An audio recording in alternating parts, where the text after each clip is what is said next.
2026 թվականի հունիսի 19-ին ուժեղ Հայաստան կուսակցությունների դաշինքի ներկայացուցիչը դիմում է ներկայացրել Սահմանադրական դատարան, որով վիճարկվում է Հայաստանի ազգային ժողովի 26 թվականի հունիսի 7-ի ընտրությունների արդյունքներով ԿԸՀ-ի կողմից ընդունված որոշումը։ Որևէ մի իրավական փաստ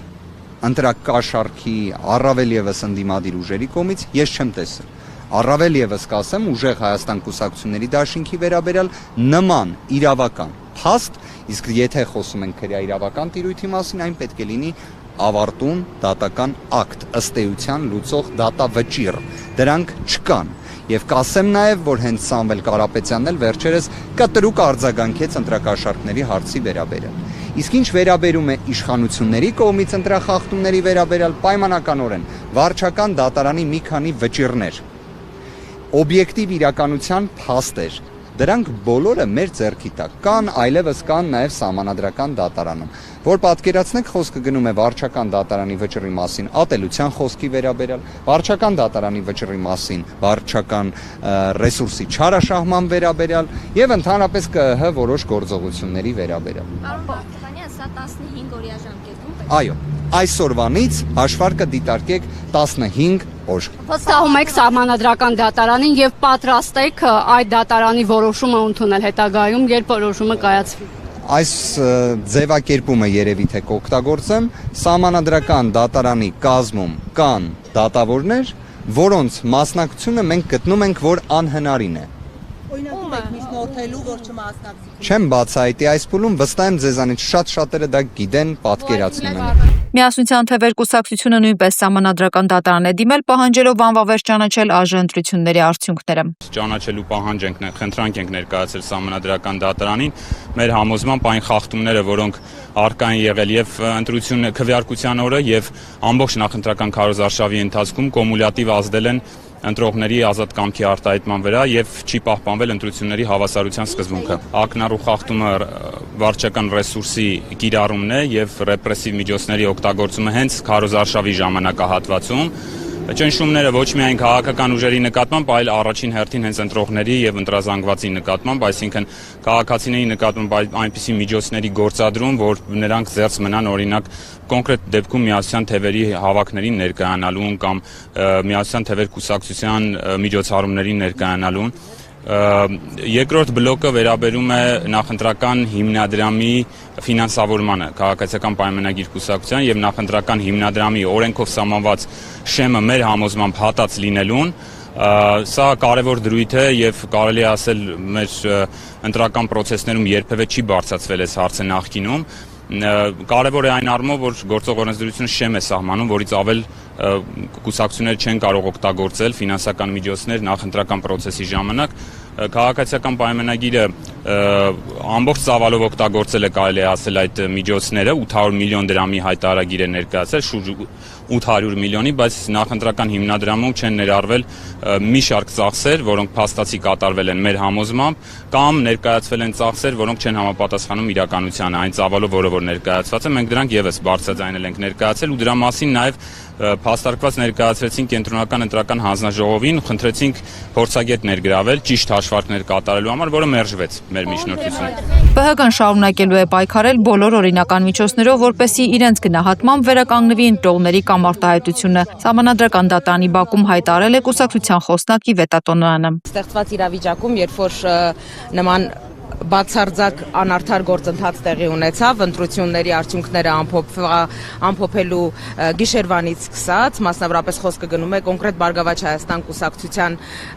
քվեների հաշվարկի հետ կապված տարատեսակ մանիպուլյացիաներին, այդ պահից սկսած, հենց այդ պահին մենք հայտարարել ենք, որ բոլոր հնարավոր օրինական ճանապարհներով պայքարելու ենք, որպեսզի մեր ազգաբնակչության, մեր ժողովրդի ընտրելու իրավունքը իրացված լինի եւ գնացել ենք բոլոր հնարավոր օրինական ճանապարհներով։ Այդ գործընթացը սկսել է վարչական դատարան դիմելու գործընթացով, այնուհետև կենտրոնական ընտրական հանձնաժողով դիմում բողոք ներկայացնելով, հիմա արդեն հերթը Սահմանադրական դատարանինն է։ Մենք հակված ենք, մեր քաղաքական թիմը, պարոն Ծառուկյանի գլխավորությամբ հակված է բոլոր հնարավոր օրինական միջոցներով պայքարելու արդարության վերականգնման համար։ Տարբեր առիթներով նշել եմ, հիմա եւս մեկ անգամ ուզում եմ վերահաստատեմ, որ խոսքը ամենևին Բարգավաճ Հայաստան կուսակցության շահի համար տարվող պայքարի մասին չէ։ Այս ամբողջ գործընթացը ընդհանրապես արդարության վերականգնման մասին է, որովհետև իշխանության ներկայացուցիչներ, տարբեր կալիբրի ներկայացուցիչներ, երբ որ հորջորջում են ժողովրդավարության մասին, մեր ընտրողների ազատ կամ արտահայտման մասին, մասնավորապես նույն զինվորների քվեարկության հետ կապված տարատեսակ գրառումներ աչքովս ընկան, որ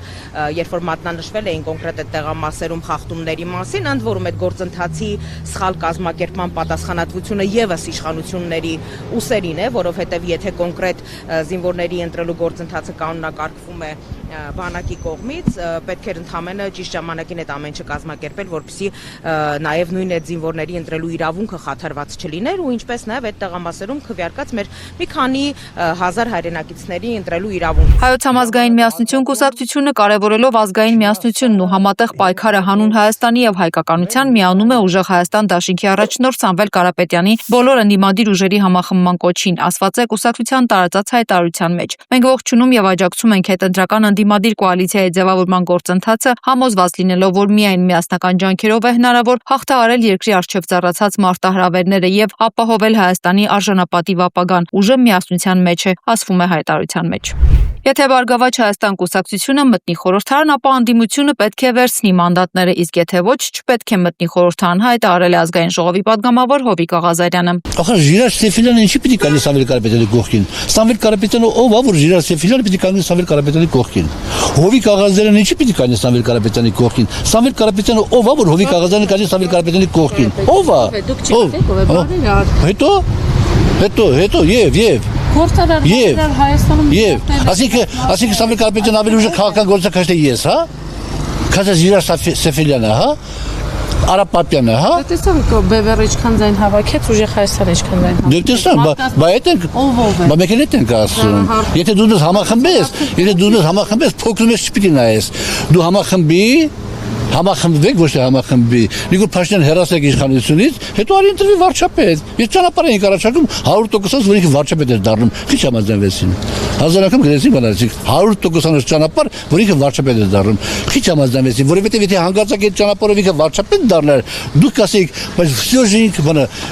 Աղազարյան Հովիկի Հակոբյանների ասածը լսես վարչապետ դառավ։ Չեն ուզում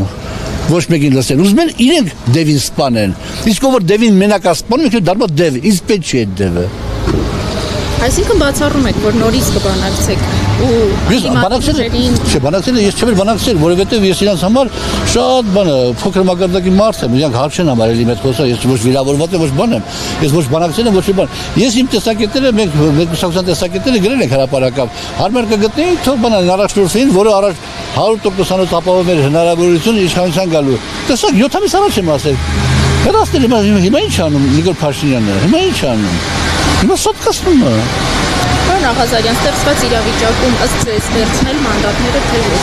Եթե Բարգավաճ Հայաստանը կմտնի խորհրդարան, ապա այո։ Ռուսաստանի Պետդումայի падգամավոր Կոնստանտին Զատուլինը հայտարարել է, որ Մոսկվան չի կարող Հայաստանի խորհրդարանական ընտրությունները համարել լիովին ժողովրդավարական եւ միջազգային չափանիշներին համապատասխանող, սակայն միաժամանակ կշարունակի համագործակցել Հայաստանի գործող իշխանությունների հետ հաշվի առնելով առկա քաղաքական իրողությունները։ Մենք ոչ մի դեպքում չենք կարող անցած ընտրությունները համարել ժողովրդավարական եւ ընդհանուր ընդունված չափանիշներին համապատասխանող, որովհետեւ չեն ապահովվել հավասար քաղաքական մրցակցության պայմաններ, իսկ ընդդիմության նկատմամբ կիրառվել են տարբեր ճնշումներ։ Մենք հայտարարում ենք, որ չենք ընդունում այս ընտրությունների արդյունքները որպես ազնիվ եւ օբյեկտիվ, սակայն Հայաստանը մեր դաշնակիցն է։ Մենք կապված ենք տարբեր ինտեգրացիոն կառույցներով եւ շարունակելու ենք աշխատել նրա հետ, ելնելով այն հանգամանքից, որ այսօր այն ղեկավարում են մարդիկ, որոնք իշխանության են մնացել ընտրությունների արդյունքում։ Միևնույն ժամանակ մենք արձանագրում ենք մեր քաղաքական գնահատականը եւ չենք պատրաստվում լռել այն խնդիրների մասին, որոնք մեր կարծիքով առկա են եղել ընտրական գործընթացում։ ՔԿ-ն հայտնում է, որ ազգային ժողովի նախկին падգամավոր Ռուբեն Հակոբյանի նկատմամբ հարուցվել է հանրային քրեական հետապնդում քրեական օրենսգրքի 329-րդ հոդվածի 2-րդ մասի 3-րդ կետով ատելություն, խտրականություն, անհանդուրժողականություն կամ թշնաման հրահրելուն եւ քարոզելուն ուղղված հրապարակային խոսքի համար։ Ըստ ՔԿ-ի ձեռքբերված տվյալների համաձայն Ռուբեն Հակոբյանը տեղեկատվական եւ հաղորդակցական տեխնոլոգիաների կիրառմամբ կատարել է նման հայտարարություններ, ինչը ըստ գերատեսչության հաստատվել է փորձաքննության եզրակացությամբ։ Նախկին падգամավորը ձերբակալվել է, իսկ դատարանը ներկայացվել նրա նկատմամբ վարչական հսկողություն կիրառելու միջնորդություն։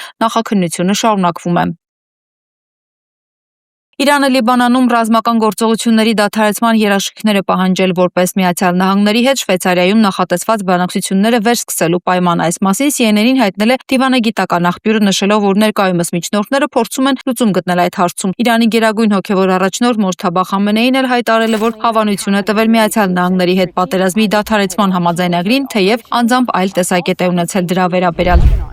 Սկզբունքորեն ես այլ տեսակետ ունեի փոխըմբռնման հուշագրի վերաբերյալ, բայց տվել եմ իմ թույլտվությունը պայմանավորված այն պարտավորությամբ, որը նախագահը եւ Գերագույն ազգային անվտանգության խորհրդի անդամները տվել են պաշտպանելու Իրանի ազգի եւ դիմադրության ճակատի իրավունքները։ Ակնհայտ է, որ ապագայում կայանալիք դեմ առ դեմ բանակցությունները չեն նշանակի թշնամու տեսակետի ընդունում։ Թրամփն օգտագործել է բոլոր տեսակի լծակները ուսահատությունից դրդված այս համաձայնագիրն ապահովելու համար։